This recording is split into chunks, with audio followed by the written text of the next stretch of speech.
Welcome to the Tar education friends. Target allrounder के Tar education में मैं प्रकाश कुमार आप सभी का स्वागत करता हूं।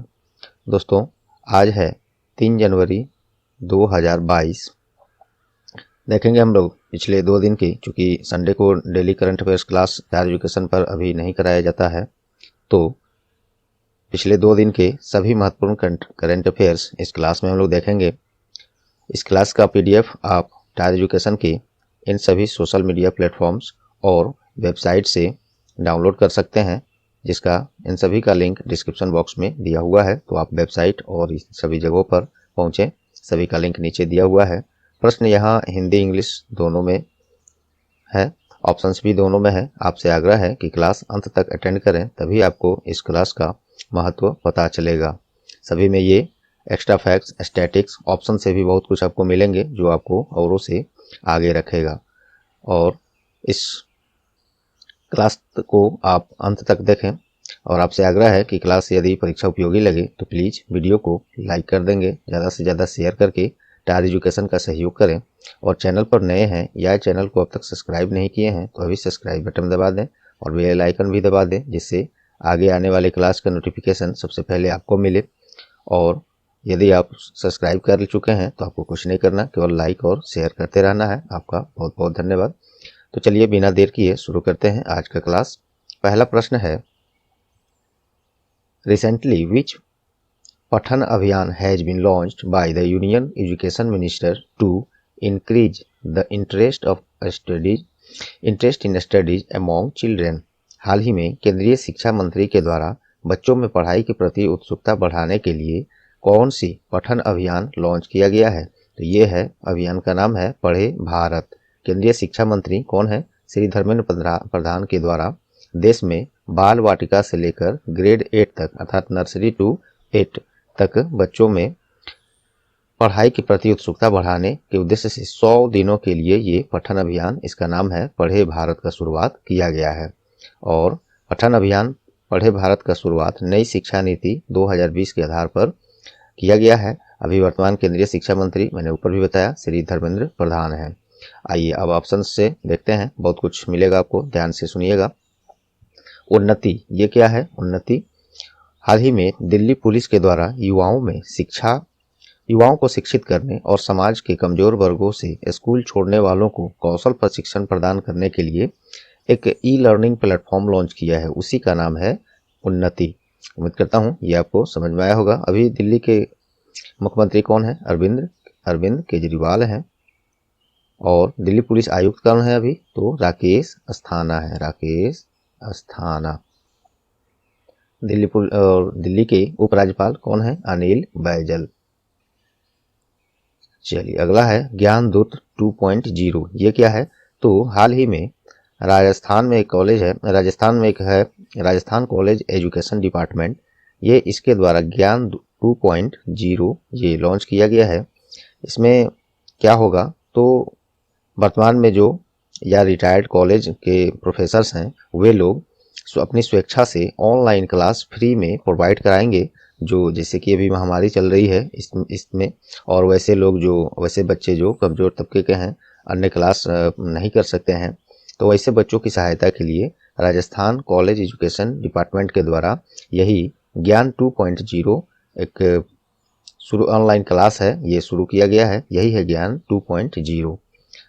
चलिए अगला देखते हैं, जीनियस प्लस, ये क्या है? तो देश में इंजीनियरिंग की तैयारी कर रहे छात्रों के लिए चाइनीज मोबाइल कंपनी जो है ओप्पो अब इंडिया में जो इसका सर्विस देता है तो उसको ओप्पो इंडिया बोलते हैं।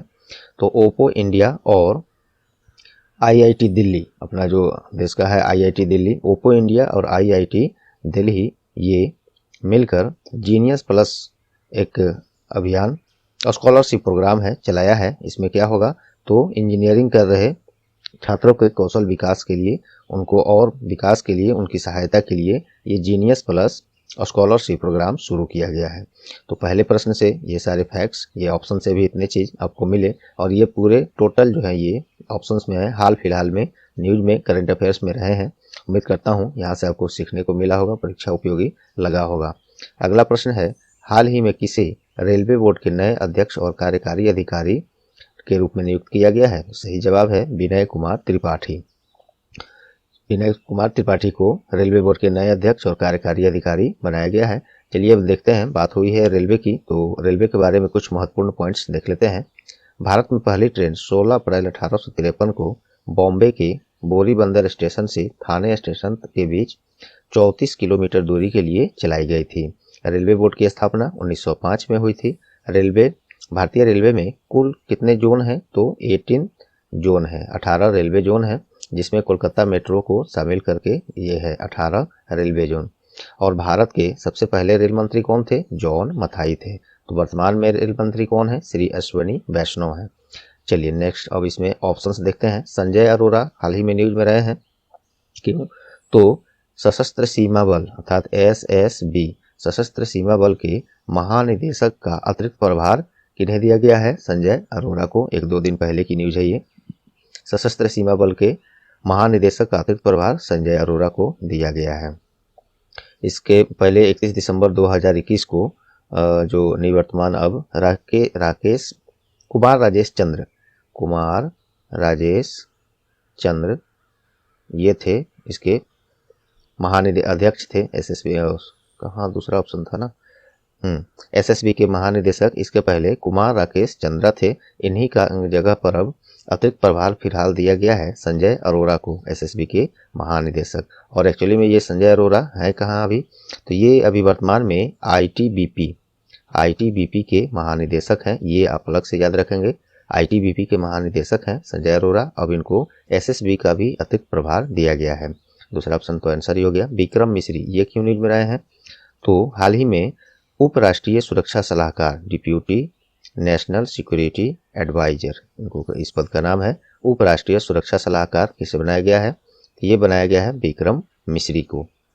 तो ये तो बने हैं उप राष्ट्रीय सुरक्षा सलाहकार अर्थात डिप्यूटी नेशनल सिक्योरिटी एडवाइजर। तो राष्ट्रीय सुरक्षा सलाहकार कौन है अर्थात नेशनल सिक्योरिटी एडवाइजर, ये अभी कौन है? तो वो है अभी श्री अजीत डोभाल। NSA कौन है national security adviser? Shri Ajit Doval. और अगला ऑप्शन है वायलेट बरुआ, ये क्यों न्यूज में रही हैं? तो हाल ही में असम पुलिस में पहली महिला IG inspector general, Assam police में पहली महिला इंस्पेक्टर जनरल अर्थात IG किसे बनाया गया है? तो ये वायलेट बरुआ। उम्मीद करता हूँ दूसरे प्रश्न से भी आपको परीक्षा उपयोगी पॉइंट्स मिले। तीसरा प्रश्न है, हाल ही में किसे world CEO winner of the year award 2021 से सम्मानित किया गया है? सही जवाब है किशोर कुमार येदम। किशोर कुमार येदम को world CEO winner of the year award 2021 से सम्मानित किया गया है। और world CEO ranking plus media group के द्वारा यह एक ऑनलाइन पुरस्कार है, इसी के द्वारा इसे दिया जाता है। चलिए इसमें ऑप्शंस ध्यान से सुनिएगा, काफ़ी महत्वपूर्ण है, सभी हाल फिलहाल के इसी तरह के अवार्ड से ही संबंधित हैं, इसको ध्यान से सुनिए। कुमार मंगलम बिरला ये न्यूज में क्यों रहे हैं? हाल ही में इनको global entrepreneur of the year award से सम्मानित किया गया है कुमार मंगलम बिरला को। एलोन मस्क ये क्यों न्यूज में रहे हैं? तो हाल ही में टाइम मैगजीन के द्वारा टाइम मैगजीन का person of the year award 2021, time magazine के पर्सन ऑफ द ईयर 2021 किसे चुना गया है? एलोन मस्क को चुना गया है। एलोन मस्क कौन है? तो ये अमेरिकी अंतरिक्ष एजेंसी, एक प्राइवेट अंतरिक्ष एजेंसी है, क्या नाम है उसका? स्पेस एक्स के ये संस्थापक हैं और मालिक भी हैं। और टेस्ला मोटर के भी ये मुख्य कार्यकारी अधिकारी CEO हैं। टेस्ला मोटर और अंतरिक्ष एजेंसी स्पेस एक्स के संस्थापक हैं एलोन मस्क। इन्हीं को टाइम मैगजीन का पर्सन ऑफ द ईयर 2021 चुना गया है। अगला ऑप्शन है एमा रादुकानु। और टाइम मैगजीन क्या है दोस्तों? तो ये अमेरिकन मैगजीन और न्यूज कंपनी है एक, ये भी आप ध्यान रखेंगे। एमा रादुकानु ये न्यूज में क्यों में रहे हैं? तो हाल ही में BBC स्पोर्ट्स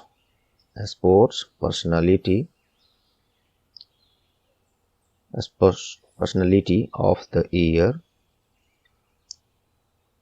2021, हाल ही में BBC sports personality of the year 2021 किसे चुना गया है? एमा रादुकानु को ही चुना गया है। और ये कहाँ के हैं? तो ये ब्रिटेन के जाने माने टेनिस खिलाड़ी हैं। चलिए तो इस ऑप्शन से भी आपको इतने सारे मिले, उम्मीद करता हूँ ये भी पसंद आए होंगे। सभी परीक्षा उपयोगी हैं, सब ध्यान से इसको नोट करते जाएंगे और PDF आप वेबसाइट से डाउनलोड करेंगे, उसका लिंक डिस्क्रिप्शन बॉक्स में नीचे दिया हुआ है। अगला प्रश्न है, हाल ही में किसने भारतीय तटरक्षक बल, शॉर्ट में से ICG कहते हैं, इंग्लिश में इंडियन कोस्ट गार्ड कहते हैं, के नए महानिदेशक के रूप में ये पद ग्रहण कर लिए हैं?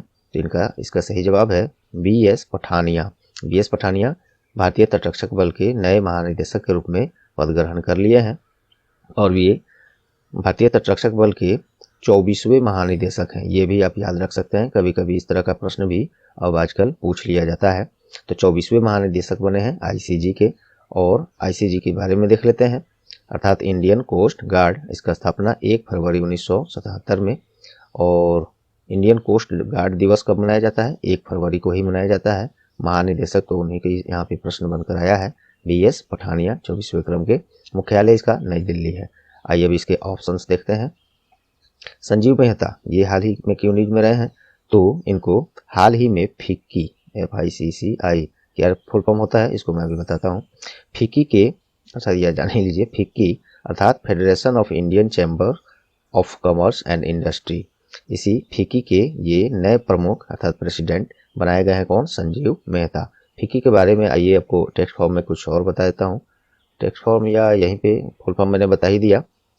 Federation of Indian chambers of commerce and industry इसका फुल फॉर्म हो गया, और इसका स्थापना 1927 में 1927 में हुआ है। हेडक्वार्टर इसका न्यू दिल्ली है, न्यू दिल्ली। और प्रेसिडेंट संजीव मेहता हो गए। डायरेक्टर जनरल इसका महत्वपूर्ण है, महानिदेशक इसके कौन है? तो वो है अरुण चावला। अरुण चावला। चलिए ये हो गया। BVS लक्ष्मण ये न्यूज में क्यों रहे हैं? हाल ही में नेशनल क्रिकेट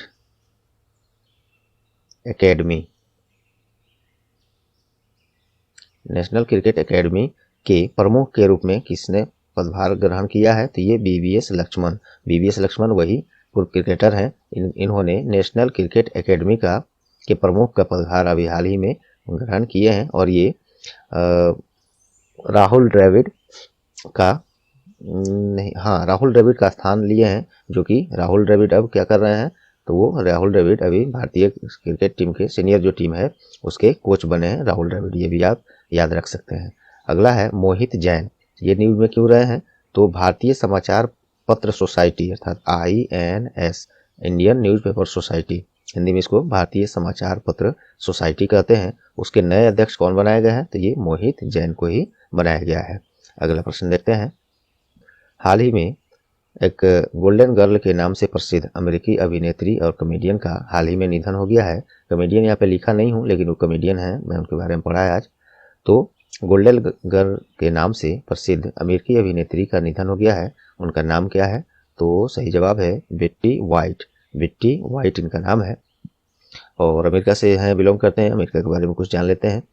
अमेरिकन प्रेसिडेंट अभी कौन है? राष्ट्रपति जो बाइडेन, आप लोग भी जानते हैं। मैंने यहाँ पे ये 46वें राष्ट्रपति अमेरिका के, ये चीज़ पूछा गया है इस तरह का। जो डोनाल्ड ट्रम्प जब थे वो 45वें राष्ट्रपति थे, तो इस तरह का प्रश्न पूछा गया था।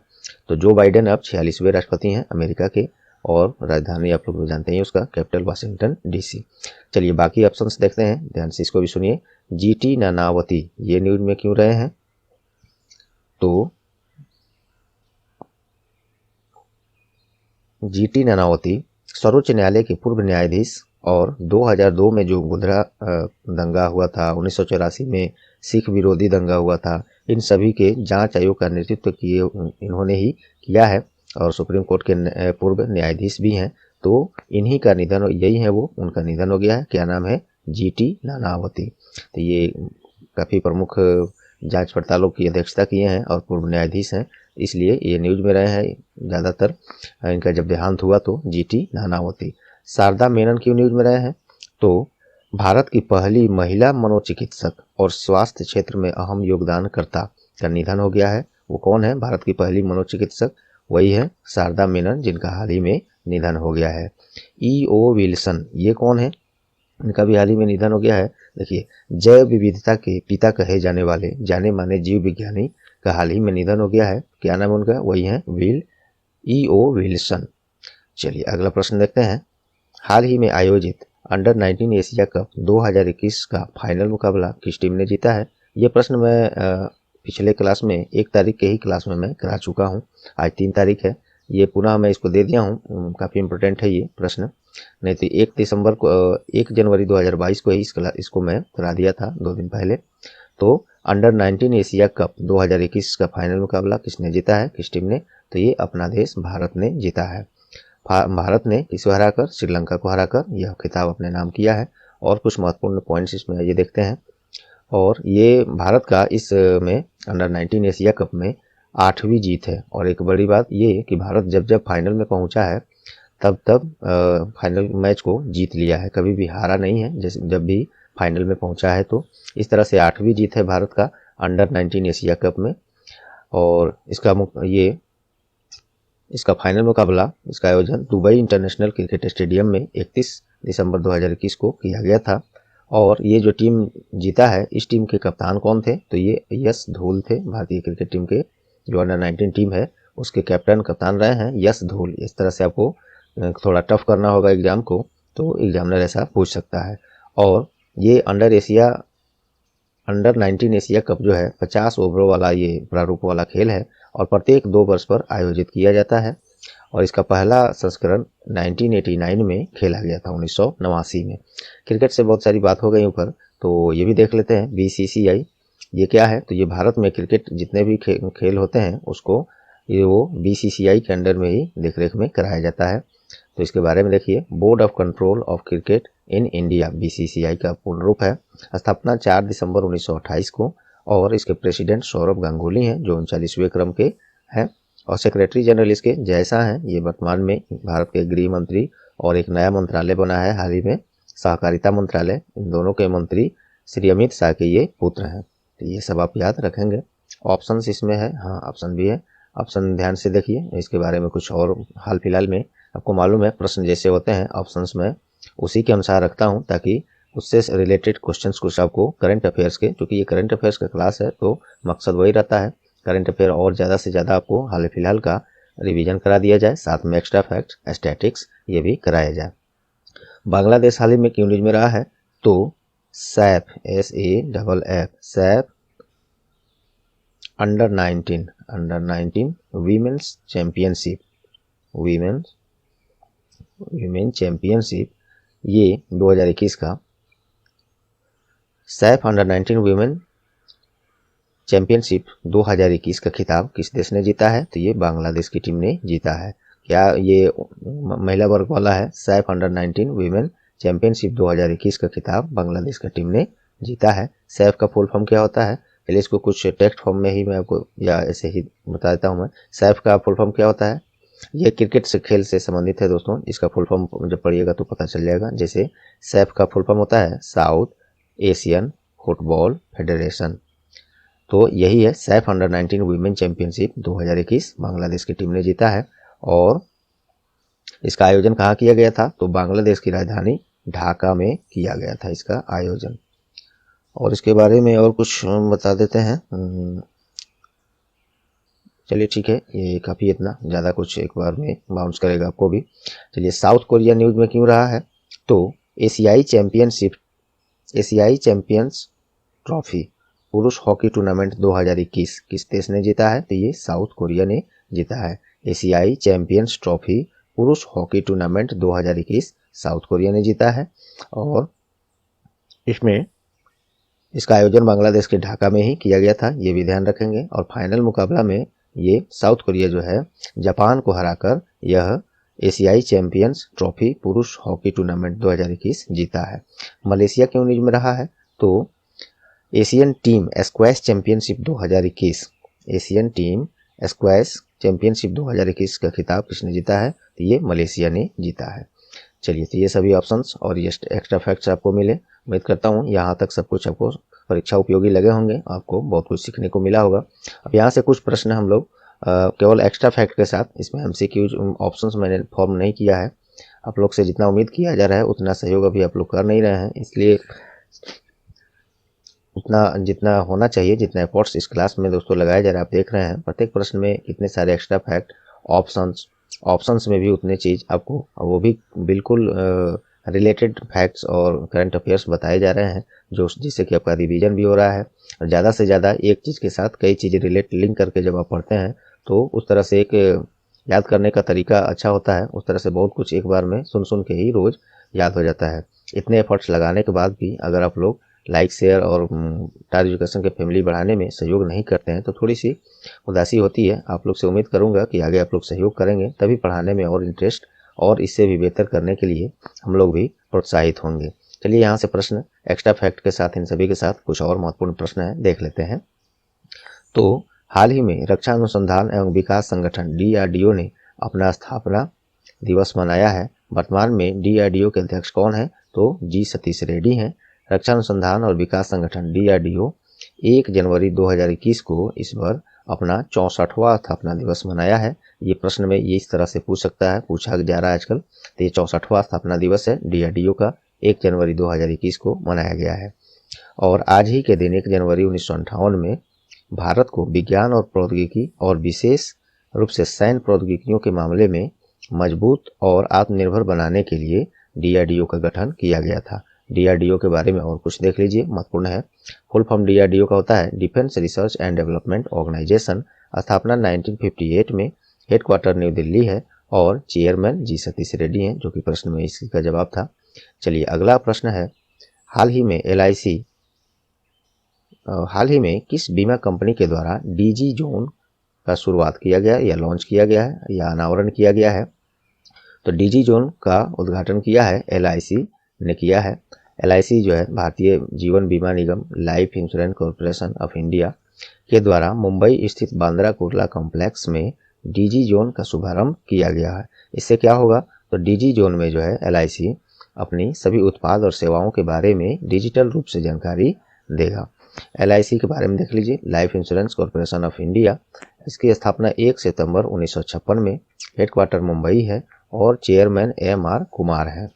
चलिए अगला प्रश्न देखते हैं, हाल ही में कहाँ मेजर ध्यानचंद खेल विश्वविद्यालय का आधारशिला प्रधानमंत्री मोदी के द्वारा रखा गया है? ये भी प्रश्न मुझे लगता है परसों करा दिया था।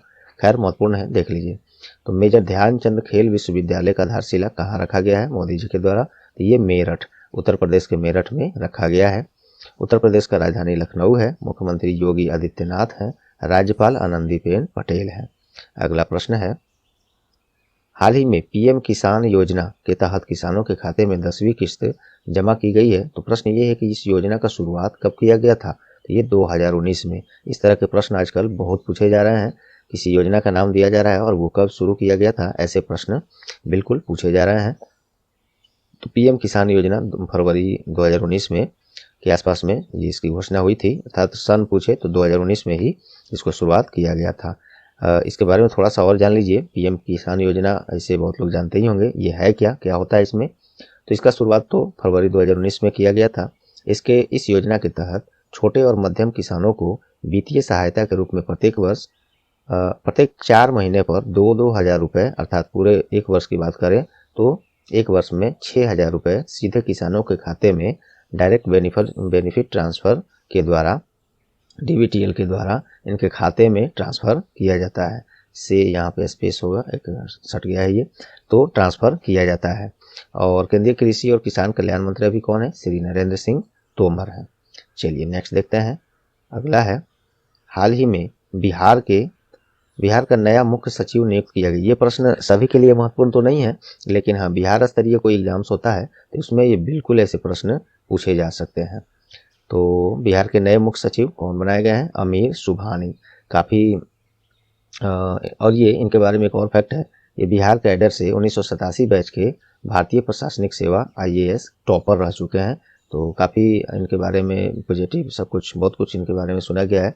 बचपन में जब ये पढ़ाई कर रहे थे तो स्कूलों में इनके दोस्त चिढ़ाया करते थे अक्सर कि पढ़ के क्या कलेक्टर बन जाएगा। अब देखिए कलेक्टर के रूप में ये टॉपर भी रहे हैं। इतना अच्छा पढ़ाई किए और वो बात इनको कितनी चुभ गई थी कि सच में कलेक्टर बने, और टॉपर भी रहे हैं, IAS टॉपर रहे हैं 1987 में ये। अभी फ़िलहाल भारत के बिहार के मुख्य सचिव के रूप में नियुक्त किए गए हैं और इनको इसी वर्ष ये सेवानिवृत्त भी होंगे। ये भी बात मैंने यहाँ दे दिया है। 31 दिसंबर, सॉरी ये स्थान लेंगे, इसका बात मैंने यहाँ पे दिया है। अभी इसके पहले बिहार के मुख्य सचिव कौन थे? सचिव त्रिपुरारी शरण थे, इन्हीं का स्थान लेंगे जो 31 दिसंबर 2021 को सेवानिवृत्त होंगे। बिहार की राजधानी पटना है, मुख्यमंत्री नीतीश कुमार है और गवर्नर फागू चौहान है। चलिए अगला प्रश्न देखते हैं। हाल ही में किसे बारबाडोस के लिए अगले भारतीय उच्चायुक्त नियुक्त किया गया है? तो ये किया गया है एस बालाचंद्रन को। एस बालाचंद्रन बारबाडोस में अगले भारतीय उच्चायुक्त के रूप में नियुक्त किया गया है। और बारबाडोस के बारे में कुछ पॉइंट हाल में न्यूज में रहे हैं, ये देख लीजिए। बारबाडोस के पहले प्रधानमंत्री के रूप में डेम सेंड्रा मेसन को अभी हाल ही में चुना गया है। तो ये पहले प्रधानमंत्री हैं। क्यों? इसके पहले के प्रधानमंत्री वहाँ नहीं होते थे, बिल्कुल नहीं होते थे, नहीं थे, क्योंकि ये देश जो है जैसे भारत अंग्रेजों का गुलाम रहा था कुछ वर्ष तक, 1947 में हम लोग आज़ाद हुए, उसी तरह से ये देश भी अभी इंग्लैंड के, ब्रिटेन के आधिपत्य में था। और अब तक इस देश का प्रमुख जो है, प्रमुख के रूप में ब्रिटेन की महारानी एलिजाबेथ के लेख में था, वही थी इसके प्रमुख। तो अब ये बिल्कुल इससे आज़ाद है और वहाँ के पहले प्रधानमंत्री के रूप में डेम सेंड्रा मेसन को चुना गया है। बारबाडोस की राजधानी ब्रिजटाउन है और वहाँ पे मुद्रा बारबाडोस डॉलर चलता है। प्रधानमंत्री मियां मोटी, ये कैसे हो गया, पीएम मियां मोटी, ये कुछ, इसको दोस्तों ये वाला पॉइंट और ये वाला पॉइंट आप लोग इसको स्टॉप कीजिएगा, मैं इसको कमेंट में क्लियर कर दूंगा, ठीक है। प्रेसिडेंट वहाँ पे सेंड्रा मेसन, ओ हाँ देखिए ये जो है प्रेसिडेंट बनी है, ये जो प्रधानमंत्री के रूप में मैंने बताया ये प्रेसिडेंट के रूप में है और प्रधानमंत्री के रूप में मियां मोटली ये है। चलिए क्वेश्चन ऑफ द डे तो आज मैं देना ही भूल गया हूँ, माफी चाहता हूँ उसके लिए। कल से फिर क्वेश्चन ऑफ द डे आपको मिलेगा। तो चलिए दोस्तों, उम्मीद करता हूँ आज का क्लास आपको परीक्षा उपयोगी लगा होगा। यदि हाँ तो प्लीज़ वीडियो को लाइक कर दें, ज़्यादा से ज़्यादा शेयर करके टार एजुकेशन का सहयोग करें। आपका सहयोग आप लोग का रहेगा तभी जाकर हम लोग भी उत्साहित होंगे, प्रोत्साहित होंगे क्लास को और बेहतर करने के लिए। और तो लाइक और शेयर ज़रूर करें। और चैनल पर आप नए हैं या चैनल को अब तक सब्सक्राइब नहीं किए हैं तो अभी सब्सक्राइब बटन दबा दें और बेल आइकन भी दबा दें। सबसे पहले आपको क्लास का नोटिफिकेशन इससे मिलता रहेगा। और पहले से सब्सक्राइब कर लिए हैं और बेल आइकन दबा दिए हैं तो आपको कुछ नहीं करना। आपका बहुत बहुत धन्यवाद, बस लाइक और शेयर करते रहें। तो और वेबसाइट पर भी आप इसके टार एजुकेशन का पहुँच सकते हैं, वहाँ पर आपको डेली क्विज, कल से डेली क्विज, अन्य मटेरियल्स बहुत कुछ वहाँ पे वेबसाइट पर पहुँचेगा तो आपको मिलेगा। डेली, वीकली, मंथली, ईयरली सब करंट अफेयर्स भी वहाँ पीडीएफ फॉर्म में, टेक्स्ट फॉर्म में सब मिलेगा।